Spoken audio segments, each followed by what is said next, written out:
17वीं BPSC के लिए हम करंट पर बात करते हैं। करंट का 68वीं और 69वीं का क्वेश्चन देखने के बाद यह महसूस होता है कि करंट का क्वेश्चन अब आसान क्वेश्चन नहीं पूछने जा रहा है। वैसे एक बात मैं और बता दूं, मैं अपने अनुभव के आधार पर, कि अगला प्रश्न किस तरह के पूछे जाएंगे यह आधार आप लोग 68वीं और 69वीं को ही लें, क्योंकि एक मोटा मोटी ऐसा होता है कि 3 साल तक एक ही तरह से सेटिंग क्वेश्चन की जाती है। मतलब एक ही सेटर होता है, एग्जामिनर सेटर जो क्वेश्चन सेटर जो होता है वो एक ही होता है 3 वर्षों। हालांकि यह कोई यूनिवर्सल ट्रूथ नहीं है, ना इसका मुझे कोई बहुत कोई ऐसी कहीं से कोई जानकारी है। मैं सिर्फ एक अनुमान के आधार पर मैं ये बातें कह रहा हूँ, हो सकता है ये बातें सही हो जाए। तो आप यह मान के चलिए कि 70वीं का क्वेश्चन जो आने वाला है वो कहीं से भी आसान क्वेश्चन नहीं आने वाला है। और आसान और इजी हम कहते किसको है? एक तो परिभाषा आसान और इजी का यह है कि जिस क्वेश्चन को हम जानते हैं उसे सामान्यतः हम आसान कह देते हैं, जिस क्वेश्चन को हम नहीं जानते हैं हम कह देते हैं बड़ा कठिन क्वेश्चन पूछा गया। एक परिभाषा यह है। दूसरी परिभाषा है कि यदि फैक्चुअल क्वेश्चन पूछा जाता है, सपोज करिए पूछ दिया गया कि बिहार भारत से कब अलग हुआ, हम इसे आसान क्वेश्चन मानते हैं क्योंकि फैक्चुअल क्वेश्चन है। लेकिन अगर पूछा गया कि G20 का में जो देश है उसकी जनसंख्या कितनी है, उसमें कितना % GDP है, अगर इस तरह का प्रश्न पूछा जाता है जो कंसेप्चुअल क्वेश्चन है तो हम मान लेते हैं कि ये तो बड़ा टफ क्वेश्चन है, इतना तो हम पढ़ के नहीं आए थे। तो अब जो है पिछले 2 एग्ज़ाम से मैं देख रहा हूँ क्वेश्चन का आप स्कैनिंग करेंगे 68वीं 69वीं, तो आप यह गौर करेंगे कि अब कंसेप्चुअल क्वेश्चन का जो परसेंटेज है वह एग्ज़ाम में बढ़ रहा है, जिससे स्टूडेंट को परेशानी हो रही है। और इसीलिए पहले जिस तरह से लोग गाइड पढ़ के पीटी करते थे, अब गाइड पढ़ना मुश्किल हो गया है। अब सिर्फ गाइड पढ़ के आप पीटी करना मुश्किल हो गया है। अब आपको किताब पढ़ने की सलाह दी जा रही है, लेकिन फिर भी अब कम समय हो या ज़्यादा समय हो, यह टेंशन नहीं लेना है कि अरे मैंने यह किताब नहीं पढ़ी है, वह किताब नहीं पढ़ी है, मेरा नहीं होगा। इसका कोई टेंशन नहीं लेना है। कुछ चीज़ों को पकड़ने की कोशिश करनी है। मान लीजिए कि अब एक बात बार बार कही जाती है कि आप NCERT की किताबों को पढ़िए। NCERT किताब किस विषय का पढ़ें, कहाँ से कहाँ तक पढ़े, यह भी एक समस्या। कोई ज़रूरी नहीं कि NCERT की किताबों को हर विषय को 6ठा से लेकर 12वां तक पढ़े ही पढ़े। न पढ़े हैं तो अफसोस कर रहे हैं, दुख हो रहा है, तकलीफ़ हो रही है कि अरे हम NCERT किताब नहीं पढ़ाई किए, मेरा तो रिजल्ट नहीं होगा, बहुत मुश्किल है, यहाँ से क्वेश्चन पूछ जाए। कोई टेंशन नहीं है। NCERT किताबों की सारी बातें आज किसी न किसी हर गाइड में या किसी न किसी गाइड में दी गई है। इसलिए NCERT किताब न पढ़े हैं तो कहीं से, बल्कि मैं तो कहता हूँ कि आप नहीं पढ़ें तो ज़्यादा अच्छा किए हैं।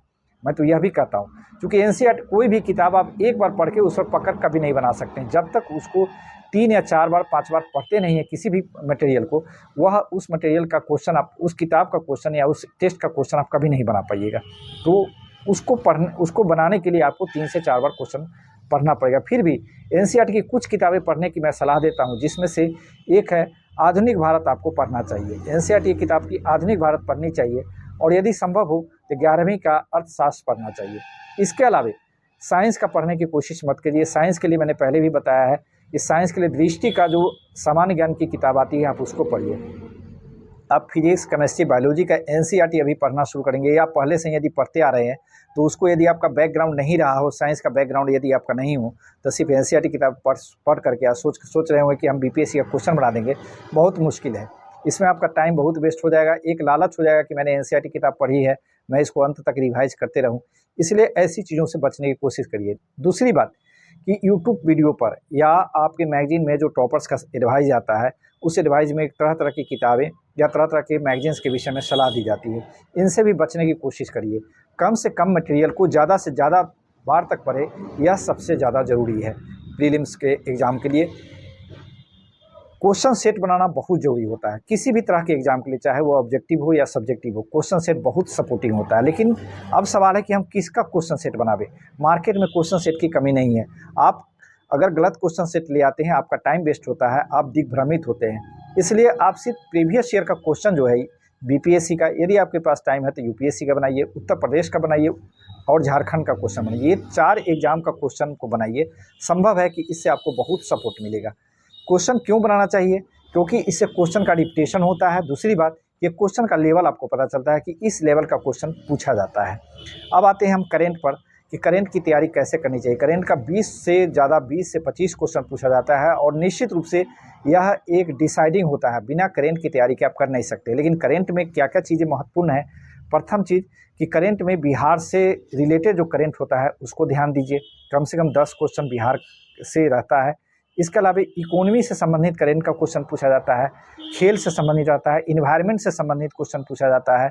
आजकल देखिए कि टेक्नोलॉजी में काफ़ी डेवलपमेंट हो रहा है, बहुत चेंजेज आ रही है।